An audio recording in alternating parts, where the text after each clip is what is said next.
ओम श्री केशवाय नमः। नारायणाय नमः। माधवाय नमः। आज श्री विष्णु पुराण में 12वां अध्याय तृतीय अंश का, जिसमें गृहस्थ संबंधी सदाचार का वर्णन दिया गया है, उसी को हम पढ़ेंगे।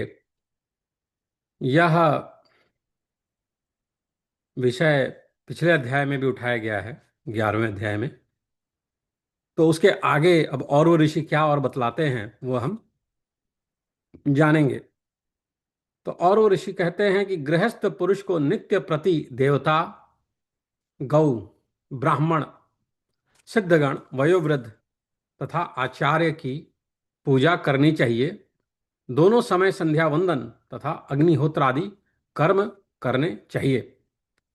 गृहस्थ पुरुष सदा ही संयम पूर्वक रहकर बिना कहीं से कटे हुए दो वस्त्र, उत्तम औषधियां और गारुड़ रत्न धारण करे। मरकत आदि विष नष्ट करने वाले रत्न धारण करे। वे केशों को स्वच्छ और चिकना रखें तथा सर्वदा सुगंध युक्त सुंदर वेश और मनोहर श्वेत पुष्प धारण करें। किसी का भी थोड़ा सा भी धन हरण ना करें, चोरी ना करें। थोड़ा सा भी अप्रिय भाषण ना करें। जो मिथ्या हो ऐसा वचन भी कभी ना बोले और न कभी दूसरों के दोषों को ही कहें। हे पुरुष श्रेष्ठ, दूसरों की स्त्री अथवा दूसरों के साथ वैर करने में कभी रुचि ना करें। निंदित सवारी में कभी ना चढ़ें और नदी तीर की छाया का कभी आश्रय न लें।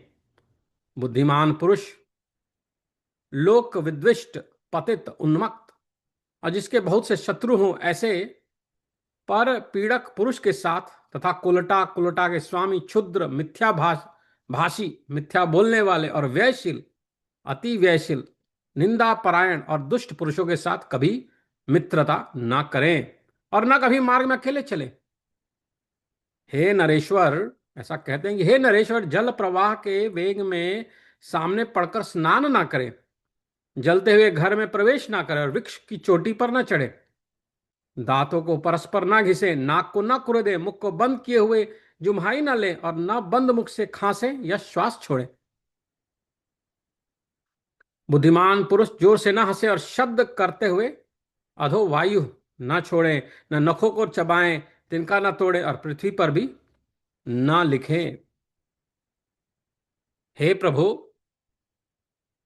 विचक्षण पुरुष मूंछ दाढ़ी के बालों को न चबावे, दो ढेलों को परस्पर न रगड़े और अपवित्र एवं निंदित नक्षत्रों को न देखे। नग्न पर स्त्री को अथवा उदय अथवा अस्त होते हुए सूर्य को न देखे तथा शव और शव गंध से घृणा न करे, क्योंकि शव गंध सोम का अंश है। चौराहा, चैत्य वृक्ष, शमशान, उपवन, दुष्टा स्त्री की समीपता, इन सब का रात्रि के समय सर्वदा त्याग करे। चौराहा, चैत्य वृक्ष, शमशान, उपवन, दुष्टा स्त्री की समीपता, इन सब का रात्रि के समय सर्वदा त्याग करे। बुद्धिमान पुरुष अपने पूजनीय देवता, ब्राह्मण और तेजोमय पदार्थों की छाया को कभी ना लांघे तथा शून्य वन खंडी और शून्य घर में कभी अकेला ना रहे।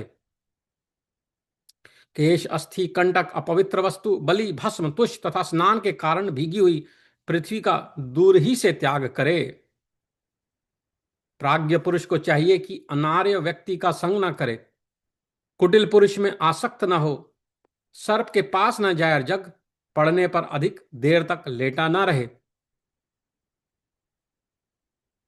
हे नरेश्वर, बुद्धिमान पुरुष जागने, सोने, स्नान करने, बैठने, शैया सेवन करने, व्यायाम करने में अधिक समय ना लगाए। हे राजेंद्र, प्राज्ञ पुरुष दांत और सींग वाले पशुओं को, ओस को तथा सामने की वायु और धूप का सर्वदा परित्याग करे। नग्न होकर स्नान, शयन और आचमन न करे तथा केश खोलकर आचमन और देव पूजन न करे। होम तथा देवार्चन आदि क्रियाओं में आचमन में, पुण्य आवाहन में और जप में एक वस्त्र धारण करके प्रवृत्त न हो। संशयशील व्यक्तियों के साथ कभी ना रहे। सदाचारी पुरुषों का तो आधे क्षण का संग भी अति प्रशंसनीय है। बुद्धिमान पुरुष उत्तम अथवा अधम व्यक्तियों से विरोध ना करे। हे राजन, विवाह और विवाद सदा समान व्यक्तियों से ही होना चाहिए। विवाह और विवाद सदा समान व्यक्तियों से ही होना चाहिए। प्राज्ञ पुरुष कला ना बढ़ावे तथा व्यर्थ वैर का भी त्याग करे। थोड़ी सी हानि सह ले, किंतु वैर से कुछ लाभ होता हो तो उसे भी छोड़ दे।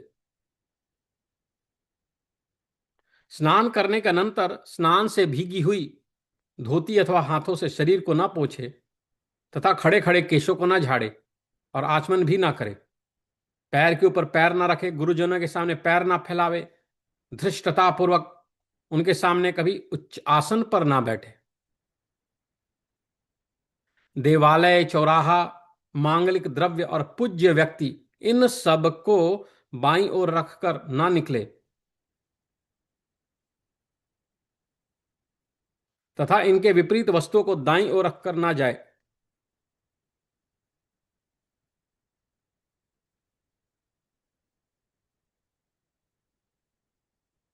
चंद्रमा, सूर्य, अग्नि, जल, वायु और पूज्य व्यक्तियों के सम्मुख पंडित पुरुष मलमूत्र त्याग ना करे और ना थूके ही। खड़े खड़े अथवा मार्ग में मूत्र त्याग ना करे तथा श्लेष्मा यानी थूक, विष्ठा, मूत्र और रक्त को कभी ना लांघे। भोजन, देव पूजा, मांगलिक कार्य और जप होम आदि के समय तथा महापुरुषों के सामने थूकना और चीखना उचित नहीं है। बुद्धिमान पुरुष स्त्रियों का अपमान ना करे, उनका विश्वास भी ना करे, उनसे ईर्ष्या और उनका तिरस्कार भी ना करे। सदाचार परायण प्राज्ञ पुरुष मांगलिक द्रव्य, पुष्प, रत्न, घृत और पूज्य व्यक्तियों का अभिवादन किए बिना कभी अपने घर से ना निकले। सदाचार परायण प्राज्ञ पुरुष मांगलिक द्रव्य, पुष्प, रत्न, घृत और पूज्य व्यक्तियों का अभिवादन किए बिना कभी अपने घर से ना निकले। चौराहों को नमस्कार करे, यथा समय अग्निहोत्र करे, दिन दुखियों का उद्धार करे और बहुश्रुत साधु पुरुषों का सत्संग करे। जो पुरुष देवता और ऋषियों की पूजा करता है, पितृगण को पिंडोदक देता है, अतिथि का सत्कार करता है, वह पुण्य लोक को जाता है। जो व्यक्ति जितेंद्रिय होकर समयानुसार हित मित और प्रिय भाषण करता है, हे राजन, वह आनंद के हेतुभूत अक्षय लोकों को प्राप्त होता है। बुद्धिमान, लज्जावान, क्षमाशील, आस्तिक और विनयी पुरुष विद्वान और कुलीन पुरुषों के योग्य उत्तम लोकों में जाता है। अकाल मेघ गर्जन के समय अकाल मेघ गर्जन के समय, पर्व दिनों पर, अशौच काल में तथा चंद्र और सूर्य ग्रहण के समय बुद्धिमान पुरुष अध्ययन ना करे। मेघ गर्जन के समय, पर्व दिनों पर, अशौच काल में और चंद्र और सूर्य ग्रहण के समय बुद्धिमान पुरुष अध्ययन ना करे। जो व्यक्ति क्रोधित को शांत करता है, सबका बंधु है, मत्सर शून्य है, भयभीत को सांत्वना देने वाला है और साधु स्वभाव है, उसके लिए स्वर्ग तो बड़ा बहुत थोड़ा फल है।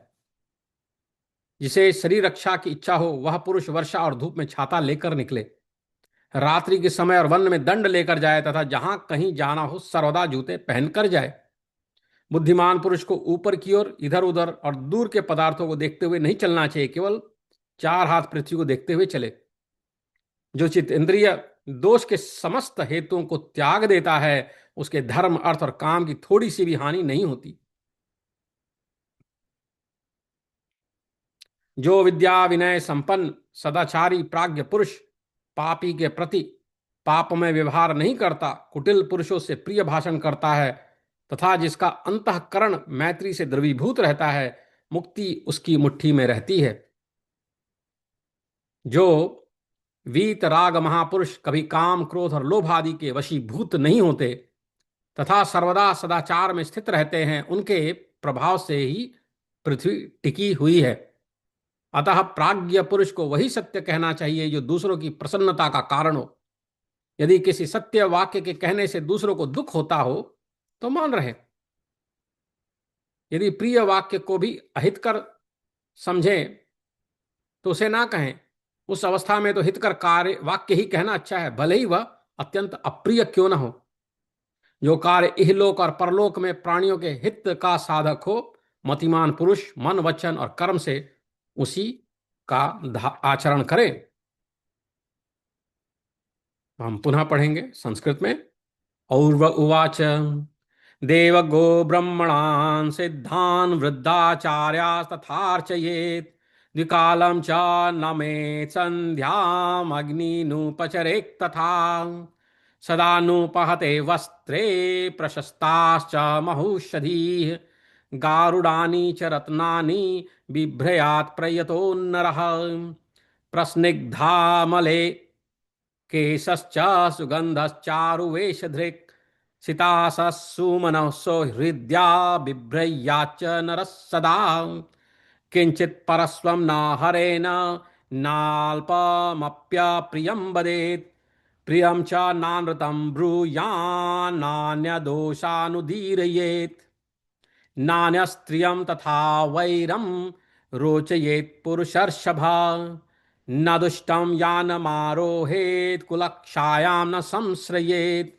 विदिष्टा पतितोन्मत्ता बहुवैरादिकीटिकैः बन्धकी बन्धकीर्भर्तुः शुद्रा नृतकथैः सह तथा दिव्याशीलैश्च परिवादरतैः सखैः बुधो मैत्रीं न कुर्वीत नैकः पन्थानमाश्रयेत् नावगाहे जलौ घस्य वेगमग्रे नरेश्वर प्रदीप्तं वैश्मनावे विषेण नारोहेत् शिखरं तरोः न कुर्याद्दन्तसङ्घर्षं कुष्णियाच्च न नासिकां नासंवृतमुखो जृम्भेक्षावासकाशो विसर्जयेत् नोच्चैर्हसेत् शब्दं च नामुञ्चेत् पवनं बुधा न खान्खादयेच्छान्न तृणं न महिं लिखेत् न श्मश्रु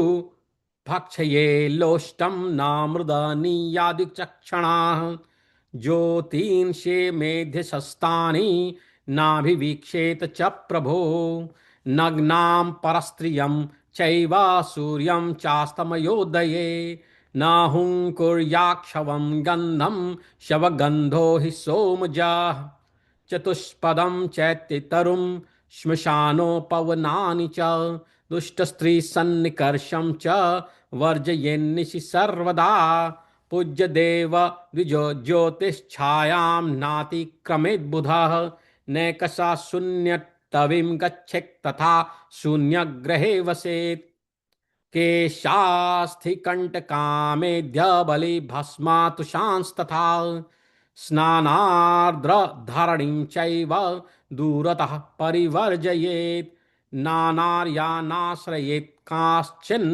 जिह्वं रोचयेत् बुधः उपसर्पेन्न वै व्यालं चिरं तिष्ठेन्न वुत्थितः अतीव जागरस्वप्ने तद्वत् स्नानासने बुधः न सेवे तथा शय्यां व्यायामं च नरेश्वर दंष्ट्रिणः शृङ्गिणश्चैव प्राज्ञो दूरेण वर्जयेत् अवश्यायं च राजेन्द्र पुरोवाता तपौ तथा न स्नायान्न स्वप्नन्नग्नो च चैवोपस्पृश्येद् बुधः मुक्तकेशश्च नाचामेद्देवाद्यर्चां च वर्जयेत् होमदेवार्चनाद्यासु क्रियास्वाचमने तथा नैकवस्त्रः प्रवर्तेताद्विजवाच निके जपे नासमञ्जसशीलेस्तु सहासीता कथञ्चन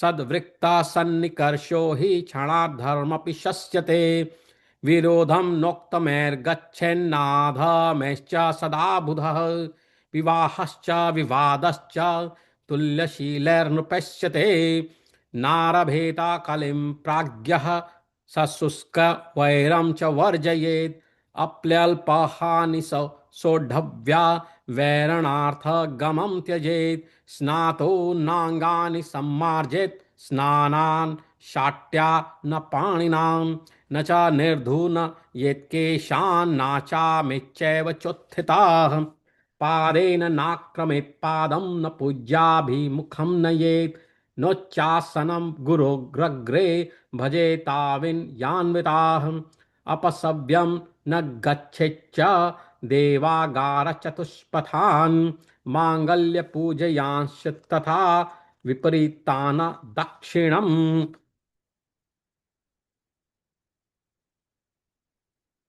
सोमार्काग्न्यम्बुवायूनां पूज्यानां च न सम्मुखं कुर्यान्निष्ठ वविण्ममुत्र समुत्सर्गं च पण्डिताः तिष्ठन्न मूत्रयेत्तद्वत् पथिष्वपि न मूत्रयेत् श्लेष्मविण्मूत्ररक्तानि सर्वदेव न लङ्घयेत् श्लेष शेङ्गाणिकोत्सर्गो नान्न काले प्रशस्यते बलिमङ्गलजप्यादौ न होमे न महाजने योषितो नावमन्येत न चांसां विश्वसेद्बुधा न चैवेर्ष्यां भवेत्तासु नाधिकुर्यात् कदाचन मङ्गल्यपुष्परत्नाज्य पूज्याननं विवाद्य च न निष्क्रमेत् गृहात् प्राज्ञः सदाचारपरो नरः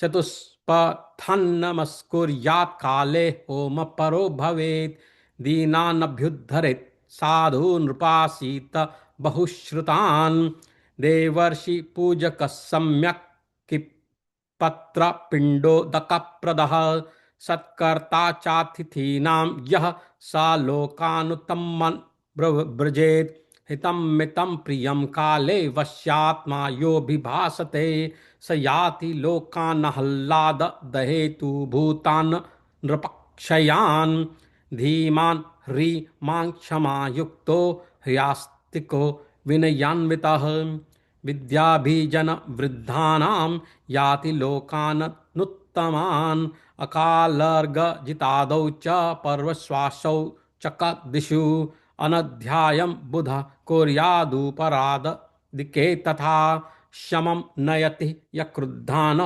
सर्वबन्धुरमत्सरी भीताश्वासन कृत साधु स्वर्गस्तस्याल्पकं फलं वर्षातपादिषु चक्षत्री दण्डी रात्र्यटवीषु च शरीरत्राणकामौ वै सोपानत्कः सदा व्रजेत् नोर्ध्वं न तिर्यग दूरं वा न पश्यन् पर्यटेत् बुधः युगमात्रं महीपृष्ठं नरो गच्छेद्विलोकयन् दोषहेतु न शेषांश वश्यात्मा यो निरस्यति तस्य धर्मार्थकामानां हानिर्नाल्पापि जायते सदाचार रतः प्राज्ञो विद्या विनय शिक्षिताः पाप पुरुषे याभिधत्ते प्रियाणि यः मैत्री द्रवान्तः कर्णस्तस्य मुक्तिः करे स्थिता ये काम क्रोध लोभानां वीतरागान्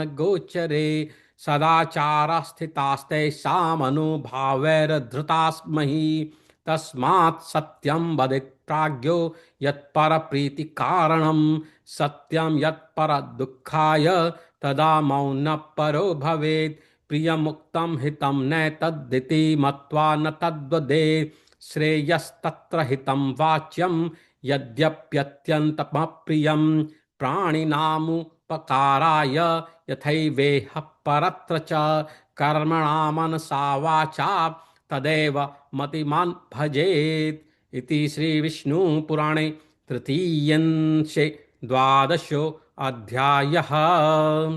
हरि ओम।